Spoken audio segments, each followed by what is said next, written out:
Les années sida, Frédéric et Valentine. Le petit frère, mai-juin 1990. Le 4 mai avait eu lieu l'échographie du second trimestre, la fameuse échographie morphologique. Valentine et Frédéric allaient savoir si leur deuxième bébé serait une fille ou un garçon. L'obstétricienne qui avait déjà suivi Valentine lors de sa première grossesse avait fixé leur rendez-vous en dernier dans la journée pour que le papa puisse être présent. Elle promenait la sonde sur le ventre à peine renflé de la future maman. « Alors, voyons votre bébé. » Eh bien, sa tête est là en bas, le dos à droite, les fesses là-haut, les genoux et les pieds par ici. Pour l'instant, il nous montre son profil, la tête, le front, son petit nez, les lèvres, le menton, le corps, les fesses qui débordent. On va prendre les mesures globales pour vérifier qu'il pousse bien par rapport au terme qui est prévu. On va commencer par le profil. Le cervelet va nous témoigner de l'âge de bébé et de l'évolution de son cerveau. Les os du nez qui sont ici sont témoins de son profil bien formé. On va prendre le tour de la tête. Le tour du ventre. 59, il pousse bien. Il a un bon petit ventre. La praticienne déplaça la sonde du bas du ventre au côté gauche. Donc là, on a l'estomac qui est ici, la veine ombilicale, une vertèbre. Elle étudia toute la colonne vertébrale, mesura le fémur pour vérifier la croissance régulière du bébé. 39-40 mm, c'est tout à fait normal. Il pousse bien, toutes les mesures sont bonnes. On a un pied ici, l'autre juste en dessous. Il nous montre bien ses plantes de pied avec les orteils. Je vais vous dire combien il chausse. Là, aujourd'hui, il chausse du 43 mm, bien sûr, dit l'obstétricienne avec un sourire. On va se tourner, on va le voir de face. Alors, c'est toujours moins joli de face. C'est toujours un peu bizarre quand on n'est pas habitué. Les échographies sont des tranches, alors on passe à travers le bébé, on voit l'intérieur de la tête. Là, on est dans le plan des paupières. C'est vrai que quand on le voit en tranches comme ça, c'est impressionnant, dit Valentine. Ça fait film d'horreur. De profil, c'est plus sympa. La praticienne fit un Doppler pour mesurer la vitesse du sang dans le cordon et dans les artères utérines. Ça passe bien dans le cordon. On a un bon flux, donc une bonne cantine. Bébé est bien nourri. Il est très bien, votre bébé, il est en pleine forme. On n'a pas encore regardé ses fesses. Vous voulez connaître le sexe ? Le couple répondit en chœur « Oui ». S'il est bien placé, ajouta Frédéric.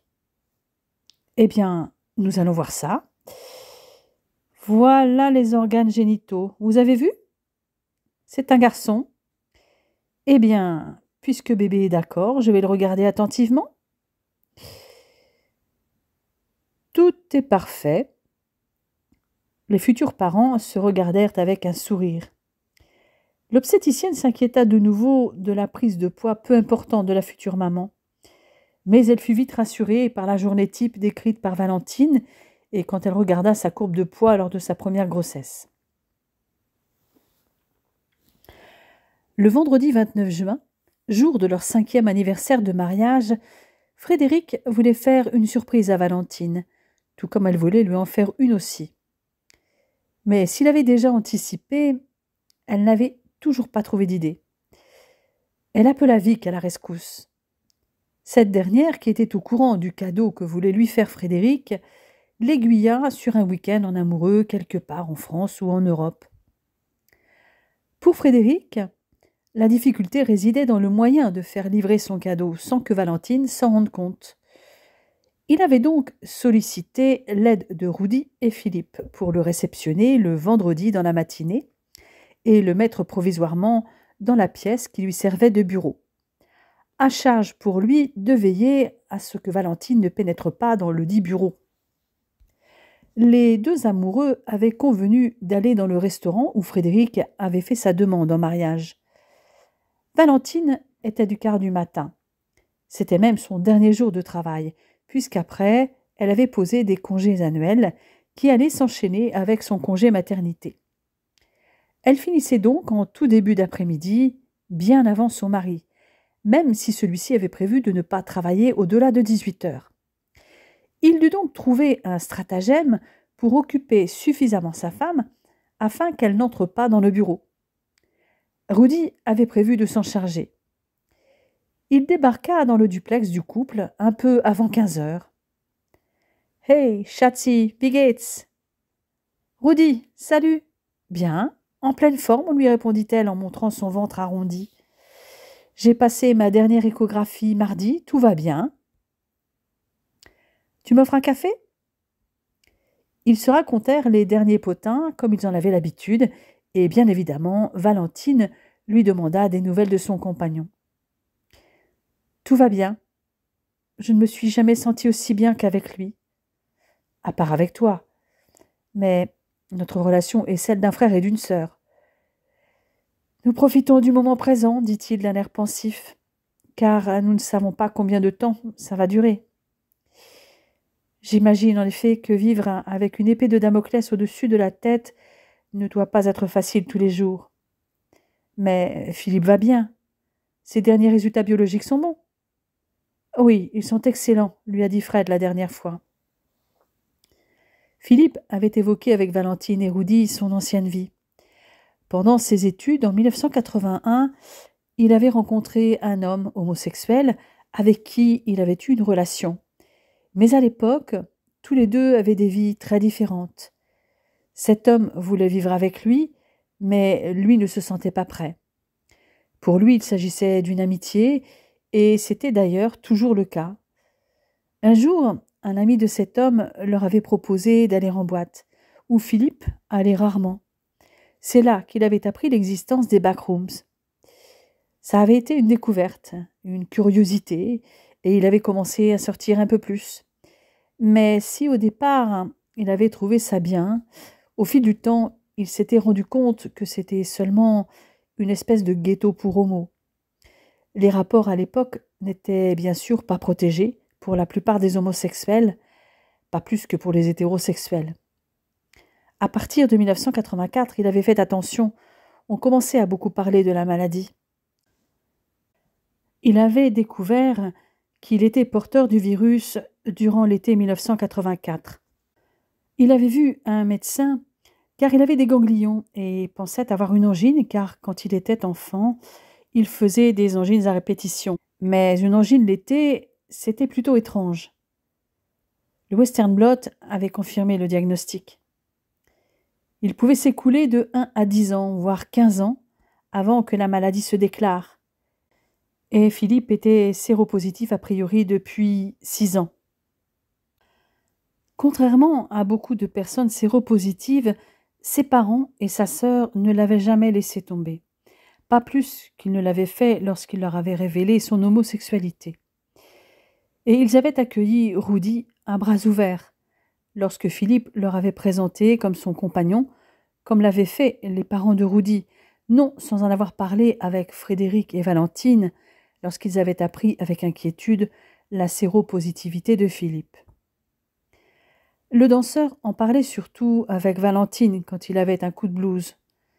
Sa vie était désormais bouleversée par le sida qui pouvait se déclarer à tout moment. Néanmoins, Philippe, suivi par Frédéric, faisait partie du protocole Concorde. Et depuis qu'il avait fait la connaissance de Valentine, il était entré dans l'association AIDS, ce qui l'aidait à mieux affronter la situation. Mais aujourd'hui, Rudy voulait parler d'autre chose. C'était l'anniversaire de mariage de sa meilleure amie et il avait une mission. « Qu'est-ce que vous avez décidé de faire pour vos 5 ans de mariage ?»«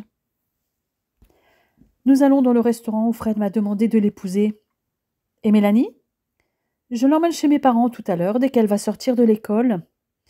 D'ailleurs, je vais y aller, il va être l'heure. »« Je t'accompagne, lança Rudy. » Les deux amis allèrent récupérer Mélanie, ravie de voir son oncle Rudy, et tous se rendirent tranquillement à la boulangerie de rue Verte, où la fillette eut droit à son goûter préféré, des financiers. Valentine et Roudy discutèrent un moment avec Véronique et Louis Tuillier. Sur le chemin du retour, le danseur voulut faire passer son ami par des rues plus commerçantes qu'à l'aller. « Et si tu achetais une jolie robe pour ce soir, pour séduire ton médecin de mari, si toutefois c'est possible de le séduire plus, vu qu'il est toujours dingue de toi. Oh, tu sais, j'ai ce qu'il faut à la maison. Allez, laisse-toi faire. C'est moi qui te l'offre. On peut toujours aller voir ce qu'ils ont. Et puis, tu as beau être enceinte de 7 mois, on ne peut pas dire que ça se voit beaucoup. Ok, mais nous n'avons pas beaucoup de temps. Fred m'a promis d'être rentré pour 18 heures. Nous avons donc un peu de temps, rétorqua Roudy. Le danseur l'entraîna dans 3 magasins avant de trouver une robe qui lui plaise et de la raccompagner juste avant l'heure du retour de Frédéric. Il traîna même jusqu'à ce que le médecin rentre en sirotant un thé. Il serra la main de celui-ci en lui faisant un clin d'œil. « Eh bien, je vais vous laisser vous préparer pour votre soirée, les amoureux. Salut Fred !» s'exclama-t-il avant de se tourner vers Valentine. « Kuss, Schatzi. Mach keine Dummheiten mit deinem Körper. Ich erinnere dich daran, dass du schwanger bist. Verlass dich darauf. Ich kann mit meinem Körper machen, was ich will. Und ich werde heute Nacht nicht auf eine Umarmung verzichten. » Frédéric les écoutait en souriant, ne comprenant qu'un mot sur 3. Mais il avait compris globalement de quoi il s'agissait. Il avait quand même étudié l'allemand de la 4e à la terminale. Il avait longtemps cru qu'il avait tout oublié, mais au contact de ces deux-là, des bribes lui étaient revenues. Ça se passe encore au-dessous de la ceinture? Mais dis donc, tu triches? Tu comprends finalement? Disons que je comprends globalement de quoi il s'agit. Zut, il va falloir que nous fassions attention de ne pas te critiquer, même en allemand. Tu ne l'as jamais fait en ma présence en tout cas, ajouta-t-il. Ni hors de ta présence d'ailleurs, je t'aime trop pour ça. Apparemment, vous avez fait les magasins tous les deux. Ouais, Roudy a insisté pour m'acheter une robe pour te plaire ce soir. Eh bien, justement, si nous allions nous préparer, tous les deux ensemble ou séparément? À ton avis, demanda-t-elle en se collant à lui. Après leur douche en commun, Frédéric laissa le temps à Valentine de se préparer, ce qui n'était jamais très long. Il émit un sifflement d'admiration en la voyant. « Waouh, tu es sublime, mon amour, comme toujours. C'est Roudy qui a choisi. Eh bien, il a très bon goût. » Il est vrai que la robe que son meilleur ami avait choisie lui allait à la perfection. Il s'agissait d'une robe avec un imprimé floral violet qui mettait en valeur ses yeux verts, avec une encolure carrée qui avantageait sa petite poitrine, néanmoins plus pigeonnante depuis qu'elle était enceinte. La taille haute rendait sa grossesse quasi imperceptible. Elle avait laissé ses cheveux libres, n'ayant attaché que 2 fines mèches sur les côtés. Le maquillage léger rehaussait sa beauté. Elle portait à ses oreilles des pendants en améthyste que Frédéric lui avait offerts pour son dernier anniversaire. Des sandales blanches avec un petit talon et un laçage autour de la cheville enjolivaient encore ses jambes parfaites qui avaient tant attiré Frédéric dès le premier jour. Quand ils sortirent pour se rendre au restaurant, il faisait encore 23 degrés. Le couple était si parfaitement assorti que beaucoup de personnes les suivaient des yeux avec envie. Quant à eux, ils étaient indifférents aux regards extérieurs, tant ils étaient absorbés l'un par l'autre, ce qui continua au restaurant. Le serveur dut se racler la gorge pour attirer leur attention, et ce, à plusieurs reprises au cours du repas. Leurs mains s'entrelaçaient et leurs chevilles se frôlaient. Au moment du dessert, Valentine tendit une enveloppe à l'amour de sa vie. « Joyeux anniversaire, mon chéri. C'est peu de choses, mais j'espère que ça te plaira. Tout ce qui vient de toi est toujours précieux à mes yeux. En ce qui concerne ton cadeau, tu vas devoir attendre d'être à la maison. Il était impossible de le dissimuler dans une poche, ajouta-t-il avec le sourire en coin qu'elle aimait tant. Ça ne t'empêche pas de regarder le tien, mon amour. Il ouvrit l'enveloppe, lut attentivement de quoi il s'agissait et sourit. Un week-end en amoureux dans une cabane perchée dans les arbres. Voilà un bon moyen de ne pas être dérangé et pas loin d'ici en plus. Tu ne pouvais mieux choisir. D'abord, ce sont nos noces de bois, donc une cabane tout en bois et dans un arbre, c'est tout indiqué, et pas trop loin d'ici parce que, vu que je suis enceinte de 7 mois, je ne peux voyager très loin et je voudrais surtout que nous en profitions avant la naissance. En tout cas, c'est atypique et l'idée me plaît beaucoup d'être en pleine nature. Et effectivement, il vaut mieux ne pas tarder à y aller tant que tu peux encore grimper. Ils rentrèrent lentement, en se tenant par la main. Quand ils arrivèrent à leur appartement, Frédéric demanda à Valentine de fermer les yeux. Il la guida jusque dans le salon et stoppa au bout de quelques mètres, se positionnant derrière elle pour l'entourer de ses bras. « Maintenant, tu peux ouvrir les yeux. » Elle obéit et resta un instant silencieuse, bouche bée, avant de se retourner vers lui. « Un piano ? Mais, mon amour, tu es fou ? Il est magnifique, mais c'est bien trop. » « Rien n'est trop beau pour toi, ma chérie. Et puis, comme tu l'as dit, ce sont nos noces de bois, et comme tu vois, l'extérieur est en bois. En plus, je me fais plaisir en même temps. J'adore t'entendre jouer et chanter. Ainsi, j'aurai le droit à des concerts privés, et nos enfants pourront aussi apprendre à jouer. Moi, je regrette maintenant de ne l'avoir jamais fait. Tu sais qu'il n'est jamais trop tard. Je n'en ai plus vraiment le temps, et t'écouter suffit à mon bonheur. Je t'aime, Frédéric, plus que les mots ne peuvent l'exprimer. Tu sais que je t'aime au-delà de tout. Oui, je le sais, et crois-moi, je ne suis pas en reste. Mais comment as-tu fait? Ce piano a été livré quand? Ce matin. Mais où était-il? Je l'aurais remarqué. Il était dans mon bureau, mais il fallait absolument éviter que tu y pénètres. Donc Rudy était ton complice. Je comprends pourquoi il m'a collé au train tout l'après-midi. Il était en service commandé, mais je suis sûre qu'il y a pris du plaisir. Mais ce piano n'est pas venu de ton bureau jusqu'au salon tout seul. Ah, là, c'est Philippe qui s'en est chargé, avec une petite équipe du théâtre, pendant que nous étions au restaurant. Ils ont l'habitude de ce genre de choses et ont le matériel pour déplacer des objets aussi lourds qu'un piano. Qui plus est, Philippe avait demandé à un accordeur de l'accompagner. Donc, ton piano est opérationnel. Tu peux l'essayer si tu veux. Ok, mais juste une chanson ou deux pour te dire que je t'aime. Elle interpréta donc My Baby Just Cares for Me de Nina Simone et Eternal Flame des Bangles sous le regard amoureux de Frédéric. Et maintenant, monsieur mon mari, nous avions aussi prévu autre chose à faire ensemble. Je n'ai pas oublié. Il l'attrapa dans ses bras pour l'emmener dans la chambre. Quand je pense qu'enceinte de 7 mois, tu es encore un poids-plume avec tes 58 kilos toute mouillée. Tu ne vas pas t'y mettre, il y a déjà assez que mon obstétricienne qui trouve que ma prise de poids n'est pas suffisante. Je n'y peux rien. Je le sais, ma chérie. Je vois bien ce que tu dévores. Je t'aime. Et cette nuit, nous allons faire mieux que pour notre nuit de noces. J'y compte bien. Gourmande.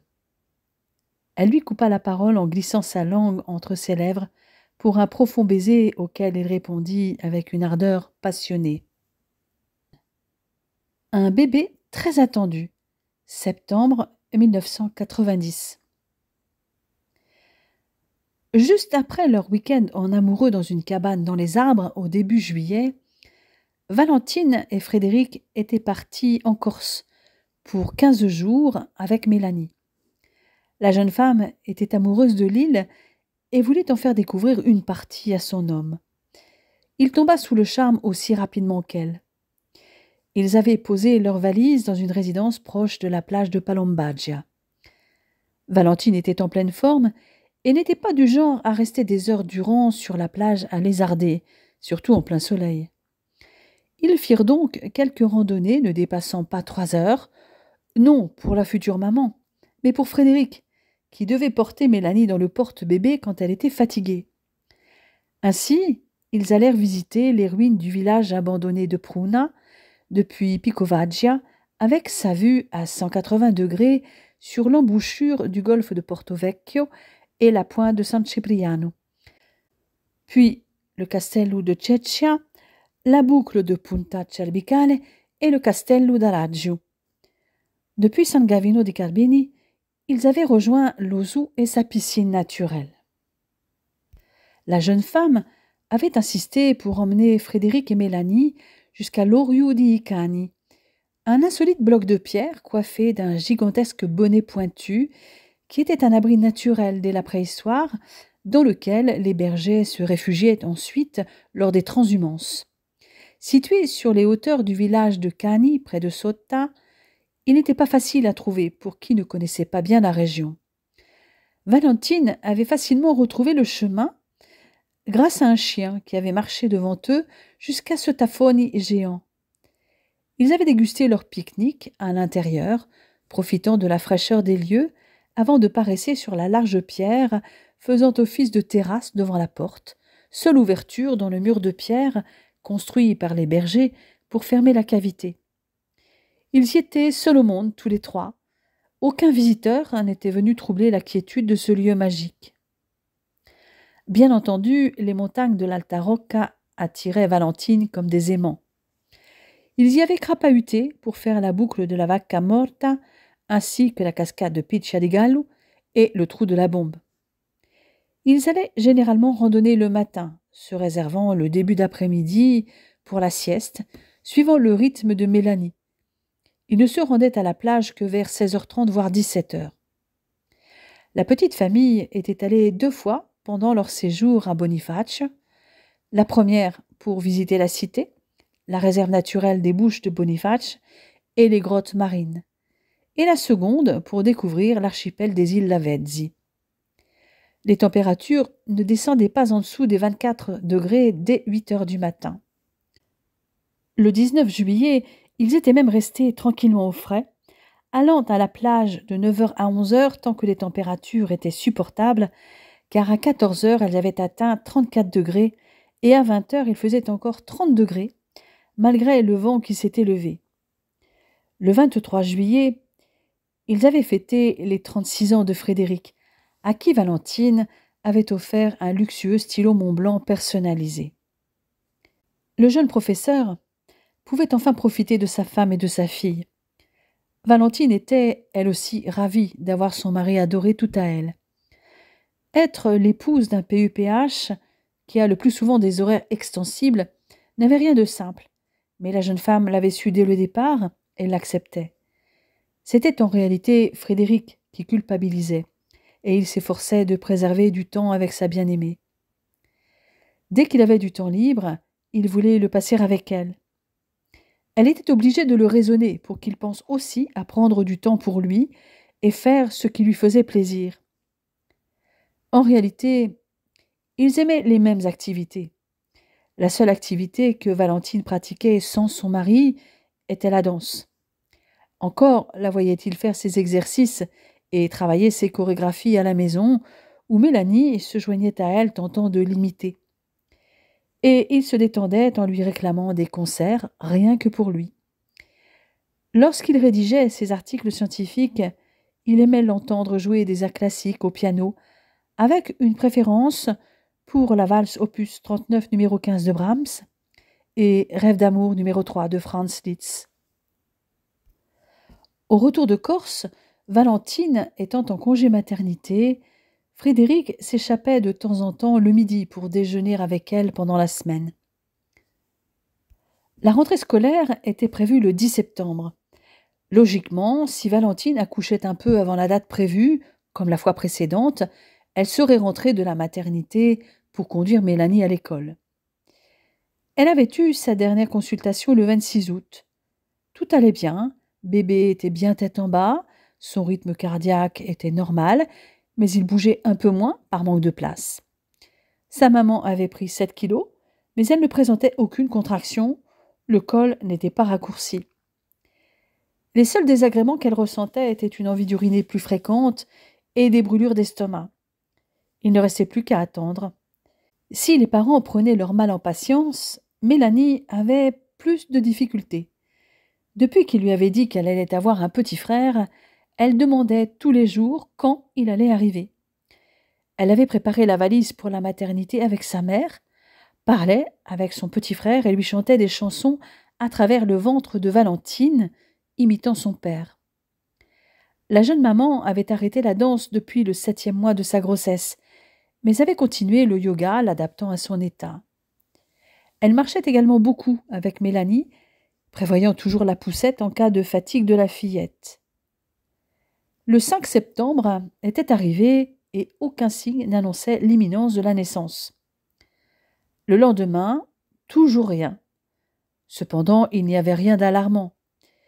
Une échographie de contrôle et un monitoring furent prévus le vendredi 7 septembre à 11 heures. Tout allait bien, mais bébé regardait les étoiles. Il pouvait encore se présenter correctement. Le col était raccourci, mais rien de plus.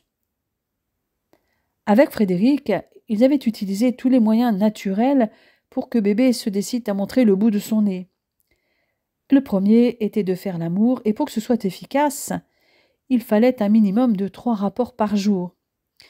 Et le futur papa s'y était adonné très assidûment. Il s'était d'ailleurs dit qu'il allait suggérer à ses confrères obstétriciens de faire une étude sur le sujet. Il y ajoutait la stimulation des mamelons pour aider au déclenchement du travail. Valentine buvait aussi environ 1 litre par jour d'infusion de feuilles de framboisier, riche en fragrine, censée tonifier l'utérus avant l'accouchement. Frédéric s'était échappé pour la rejoindre pour l'échographie de contrôle et était rentré déjeuner avec elle. Il était reparti vers 13h30. Mélanie faisait sa sieste et Valentine s'était mise à repasser. Elle voulait que rien ne traîne, même si elle savait que son cher et tendre saurait très bien se débrouiller. Ces derniers jours, elle sentait une pression plus importante dans son bassin, une espèce de gêne au niveau du pubis montrant que bébé avait amorcé sa descente. Elle avait des envies encore plus fréquentes d'uriner. Lorsqu'elle y était allée vers 14 heures, elle avait constaté des pertes vaginales assez épaisses et teintées de sang rosâtre. Oups, cette fois, le bouchon muqueux est parti, mais toujours pas de contraction. Elle s'était donc remise à son repassage. Elle venait juste de finir quand Mélanie se réveilla et la rejoignit sur le canapé. Comme aucune contraction ne se présentait, elle se mit à ranger quelques objets qui traînaient, à nettoyer les plans de travail de la cuisine, ainsi que le sol. Elle s'accorda un peu de repos avant de préparer le dîner. Lorsque Frédéric rentra après sa dernière consultation vers 18h30, elle lui annonça qu'elle avait perdu le bouchon muqueux. Après leur dîner et avoir couché Mélanie, Valentine se blottit dans les bras de son mari. Elle avait attendu ce moment toute la journée. Et malgré sa grossesse avancée, ses baisers et ses caresses réveillèrent son désir que Frédéric ne demandait qu'à satisfaire. Il était toujours épaté par ce désir qu'elle avait de lui, quand lui aussi en avait envie. Jamais elle ne s'était refusée, bien au contraire. Elle dormait encore d'un sommeil paisible lorsqu'il se leva le lendemain matin à 7 heures. Mais ne sentant plus sa présence auprès d'elle, elle se réveilla dans le quart d'heure qui suivait. Elle vint le rejoindre pour le petit déjeuner et l'embrasser avant qu'il parte pour l'hôpital.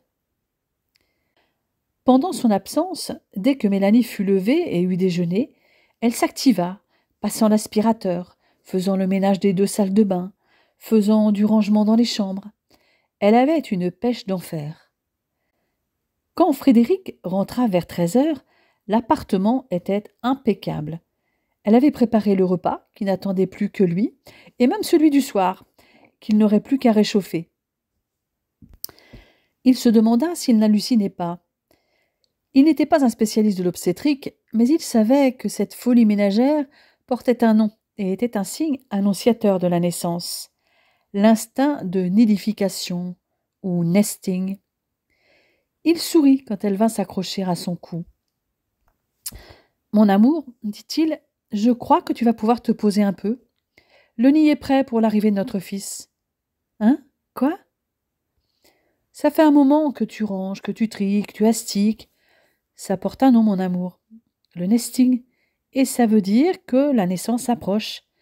C'est un instinct commun chez tous les mammifères qui annonce l'imminence de l'accouchement. Ouais, je sais. En attendant, toujours pas de contraction à l'horizon. Eh bien, tu connais le remède? Oh oui, professeur. Eh bien, nous verrons ça après le repas. Après une sieste câline pendant que Mélanie faisait la sienne, ils étaient allés se promener tous les trois sur les quais. Marcher faisait du bien à Valentine, et encore plus quand Frédéric était à ses côtés. En rentrant, elle s'était mise au piano pendant une petite heure. Son mari jouait avec Mélanie tout en l'écoutant. C'était d'ailleurs lui qui choisissait les morceaux qu'il voulait entendre parmi ses morceaux classiques ou contemporains préférés. Et il lui demanda de jouer Song for Guy d'Elton John, Clair de lune de Debussy et Le Cygne, extrait du Carnaval des animaux de Saint-Saëns. En fin d'après-midi, Valentine ressentit quelques contractions, mais pas plus douloureuses que des douleurs menstruelles, et calmées par une douche chaude. Ce fut l'un contre l'autre qu'ils regardèrent Big, le film qui avait valu un Oscar à Tom Hanks en 1988. Frédéric était à moitié couché sur la méridienne du canapé, avec son épouse installée entre ses jambes, le dos contre son torse pendant qu'il caressait son ventre. Vraiment, Tom Hanks mérite son Oscar, constata Valentine à la fin du film. Il est excellent. Il joue tellement bien l'insouciance des enfants. Ceci dit, le reste du casting est au diapason de sa prestation. J'ai passé un bon moment, je n'ai pas vu le temps passer. Et toi? Moi aussi. Ce film mêle habilement humour et émotion. Il y a des moments hilarants lorsque Josh découvre le monde des adultes et des moments poignants où il ressent la nostalgie de son enfance perdue. Comme quoi, c'est important de rester fidèle à soi-même et de ne pas perdre son âme d'enfant. En parlant d'enfant, ajouta-t-elle en se levant, le nôtre ne veut toujours pas sortir. Depuis les quelques contractions que j'ai eues en fin d'après-midi, plus rien. Nothing. Nichts. Niente. Si ça continue, demain je vais me faire les pavés du Moriboudet en voiture.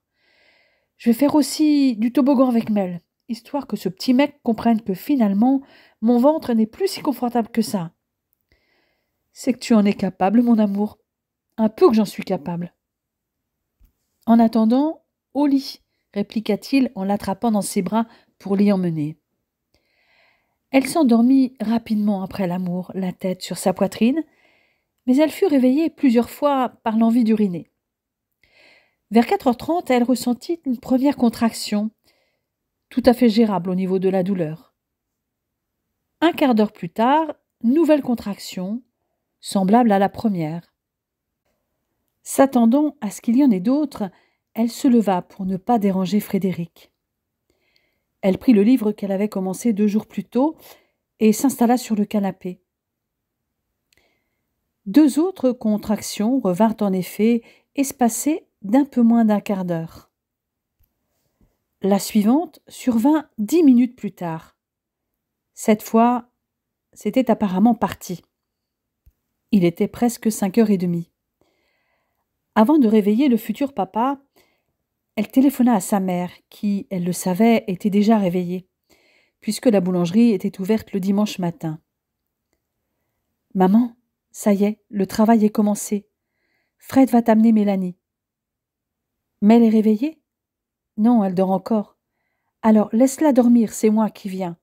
Et comme ça, Fred peut rester avec toi. Je préviens ton père. Il va gérer avec ma vendeuse et ses 2 ouvriers. Je serai là d'ici un quart d'heure, une demi-heure, grand maximum. »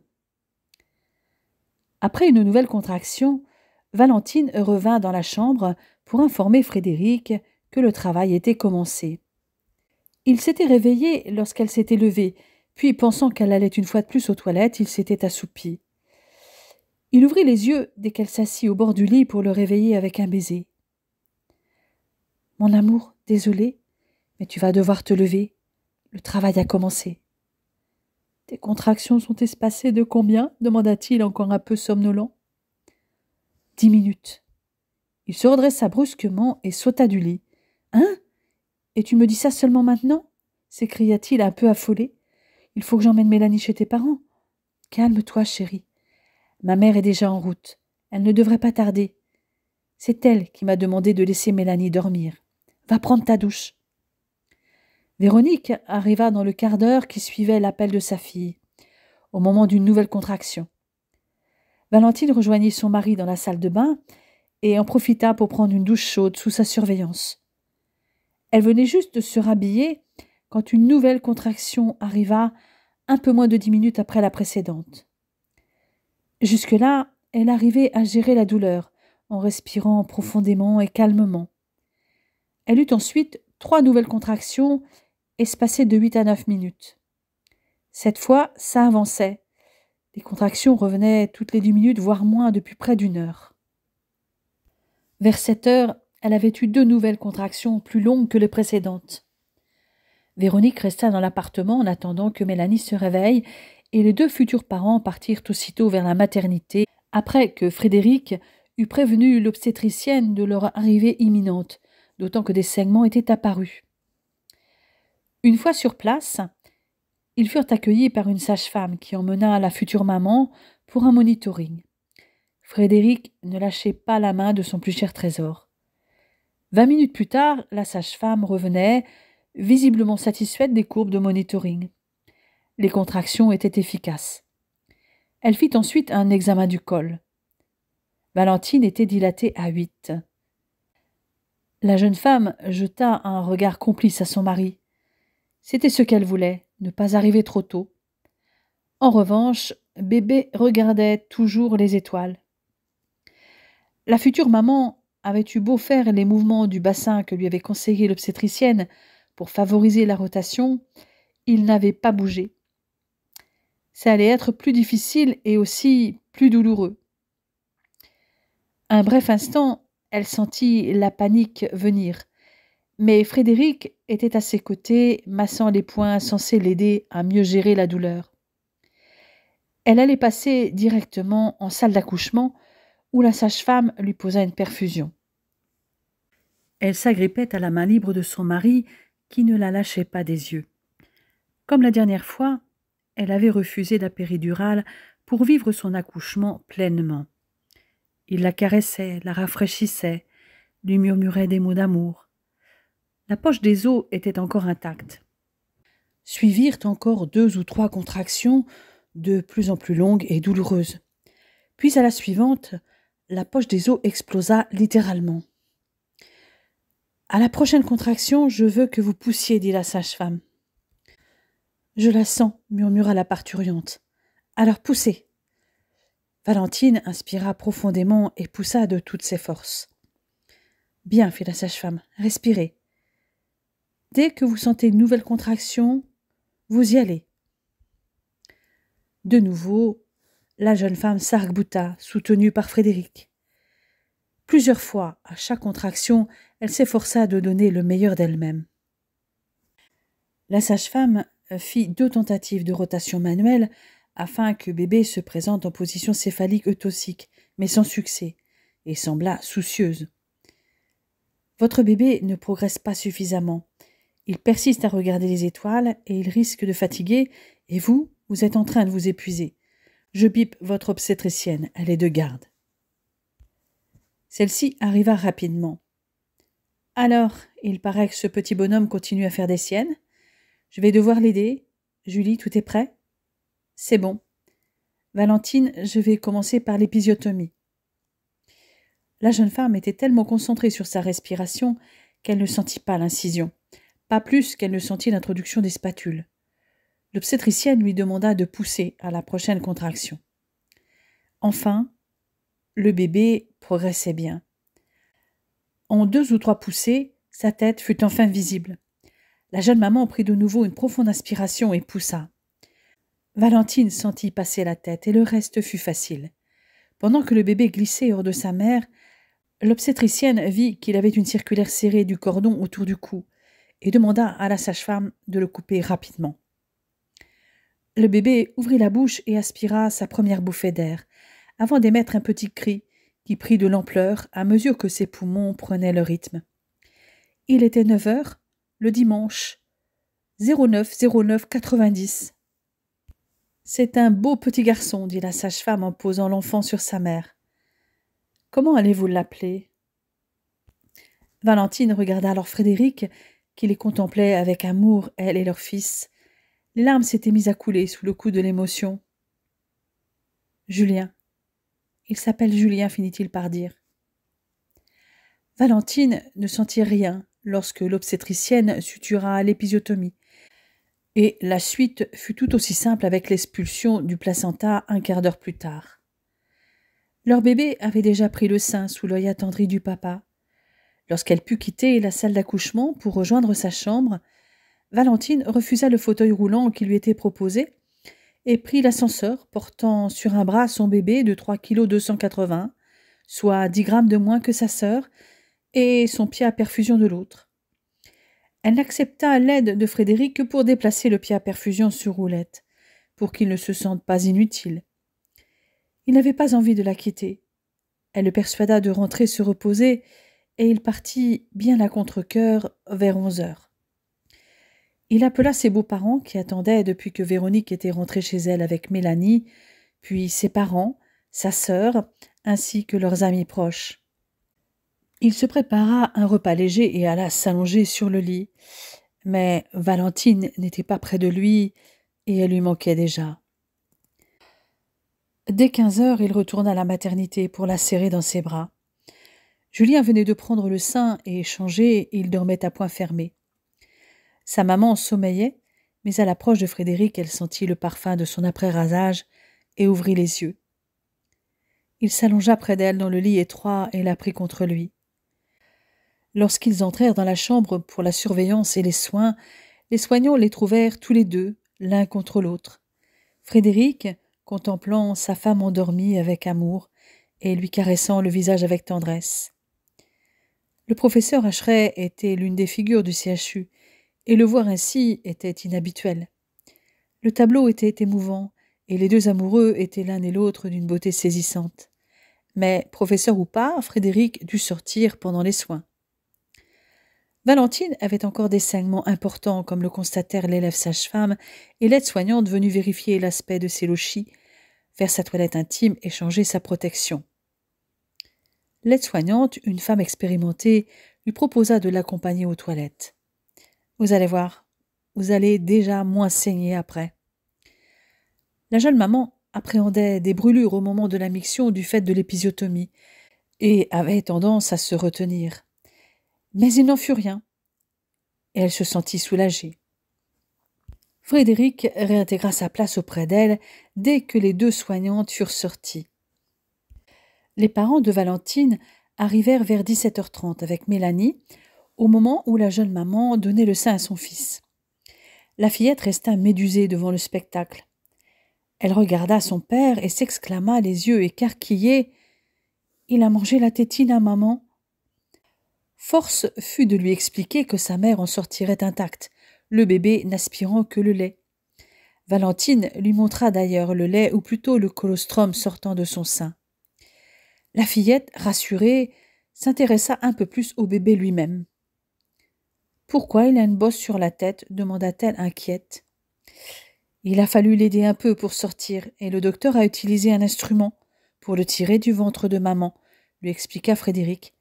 « Mais la bosse va disparaître d'ici quelques jours. »« Moi aussi j'ai eu une bosse comme ça ?»« Non, toi tu es sorti sans difficulté. » Ils avaient anticipé, en lui expliquant les étapes de la grossesse et la naissance, avec des livres illustrés adaptés à son âge. Il lui avait montré les photos des échographies pour lui permettre de le voir grandir. Sa mère l'a laissé toucher son ventre pour sentir le bébé bouger et son père lui avait fait écouter les battements de son cœur. Quand le bébé eut fini de téter, Valentine le confia à Frédéric et fit venir Mélanie près d'elle pour un gros câlin. Elle ne voulait pas que sa fille se sente délaissée au détriment du petit frère. Les parents de Frédéric avaient ensuite pris le relais, et ensuite Victoire était arrivée avec Nicolas et Virginie. Le couple s'était retrouvé de nouveau seul à partir de 19 heures, et Frédéric ne put se résoudre à quitter sa femme et son fils qu'à la fin des visites. Ses beaux-parents l'avaient invité à dîner, et il rentra ensuite avec Mélanie, qui devait faire sa rentrée à l'école le lendemain. La maman et le bébé rentrèrent à la maison le mercredi en fin de matinée. Leur nouvelle vie à 4 commençait. Julien s'avéra un bébé aussi paisible que sa sœur. Il se cala rapidement sur 5 tétés par jour, au cours desquels il vidait systématiquement les 2 seins de sa mère, passant une vingtaine de minutes sur chacun. Très rapidement, il dormit d'une traite de 23 heures à 7 heures du matin, comme Mélanie avant lui. Seule différence, il régurgitait beaucoup, mais prenait du poids régulièrement. Finalement, les régurgitations cessèrent peu avant ses 3 mois. Valentine avait alors repris le travail depuis le 26 novembre, après avoir reculé au maximum le sevrage de Julien, qui n'appréciait pas du tout le biberon. Pendant cet automne 1990, avaient eu lieu les premiers procès suite aux plaintes d'hémophiles et de transfusés contaminés. Comme Valentine l'avait pressenti en avril 1985, ça commençait à barder pour le CNTS et ceux qui le dirigeaient. Pas moins de 400 recours devant les tribunaux administratifs contre l'action de l'État avaient été déposés. En parallèle, des victimes portaient plainte contre des centres de transfusion. Mais les personnes reconnues comme victimes devant apporter la preuve de leur contamination, la majorité de ces plaintes n'avaient pas abouti. À la même époque, la DGS avait accordé les importations de 55 000 litres de plasma par biotransfusion, le regroupement fondé par le CNTS et le centre de Lille, pour pallier le manque de ce produit dérivé du sang en France, et ce, à la demande de Michel Garetta. Depuis 1988, l'importation avait déjà été évaluée à 145 000 litres en provenance des Pays-Bas, de Belgique et de Suisse, manifestement sans que l'accord de la DGS ait été sollicité. Quant à l'épidémie elle-même, depuis le premier décès par le sida en mai 1983, le nombre de morts avait fortement augmenté chaque année. La maladie se déclarait le plus souvent par l'apparition d'une pneumonie à pneumocystis carinii, ou un sarcome de Kaposi, une candidose œsophagienne, une toxoplasmose cérébrale ou une infection à cytomégalovirus. La pneumonie à pneumocystis était la pathologie opportuniste la plus fréquente, et les homosexuels représentaient la moitié des malades atteints par le sida. La moitié des patients hospitalisés pour cette pathologie l'étaient en hospitalisation complète, pendant que 10% étaient pris en charge en hôpital de jour et le reste suivi en consultation externe. Valentine insistait beaucoup auprès de ses collègues pour qu'ils soient prudents lors des gestes à risque, comme les prélèvements sanguins et les pauses de perfusion. Des conteneurs pour les matériels piquants ou tranchants étaient à leur disposition dans l'établissement, ce qui n'était pas le cas partout. Toutefois, s'ils étaient utilisés systématiquement, leur emploi devait être optimisé. En effet, une étude avait montré que beaucoup d'infirmiers et de médecins continuaient à recapuchonner les aiguilles, bien que le BEH du 16 juillet ait mis l'accent sur le risque d'AES lié à ce geste. Valentine bataillait donc ferme contre cette façon de faire, mais il était compliqué de changer les habitudes du personnel formaté depuis des années, et force lui fut de constater que plus de la moitié des infirmiers continuaient à recapuchonner les aiguilles utilisées avant de les éliminer dans le conteneur. Dans d'autres cas, les aiguilles ou autres matériels souillés transitaient par un plateau au lieu d'être éliminés directement dans le conteneur, ce qui était tout aussi risqué. La fin de l'année avait été aussi marquée par le premier article dans le BEH sur les femmes et le sida, le 12 novembre. Il mettait l'accent sur le poids prédominant des toxicomanes parmi les femmes atteintes, mais les contaminations par les relations hétérosexuelles étaient en progression continue, alors que celles par transfusion diminuaient significativement. Ces modes de contamination prédominants variaient d'ailleurs selon les régions. Dans les 4 régions les plus touchées, la région Aquitaine était caractérisée par une proportion importante de cas liés à la transfusion, la région PACA par une proportion plus importante de contamination par injection de drogue, et la région Antilles-Guyane par les contaminations hétérosexuelles. Dans la région Île-de-France, qui représentait à elle seule un tiers des contaminations, celles-ci étaient liées d'abord à des relations hétérosexuelles, puis à la toxicomanie par injection et ensuite à des transfusions. La prévention et l'information étaient le cheval de bataille de Valentine. Même pendant son congé maternité, elle avait poursuivi cette activité dans le cadre de l'association AIDS. Elle y participait assidûment. Mais la demande était forte pour l'association et les subventions des pouvoirs publics quasi inexistantes. Au début de cette année 1990, l'AFLS et AIDS avaient rédigé un cahier des charges pour un nouveau service de relations d'aide à distance. SIDA Infoservice avait donc été créé le 23 octobre 1990 avec un numéro vert gratuit, accessible 24 heures sur 24 et 7 jours sur 7, le 05 36 66 36, et 8 pôles d'écoute, Lille, Rennes, Bordeaux, Montpellier, Marseille, Grenoble, Strasbourg et Paris.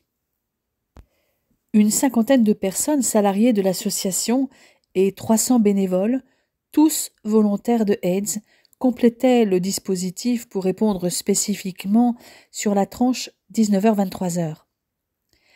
Le 13 novembre 1990, SIDA Infoservice décrochait son premier appel. Les principes des écoutants de cette plateforme d'appel, anonymat, confidentialité, non-jugement et gratuité étaient importants aux yeux de la jeune maman. Dès les premières semaines, les appels avaient afflué.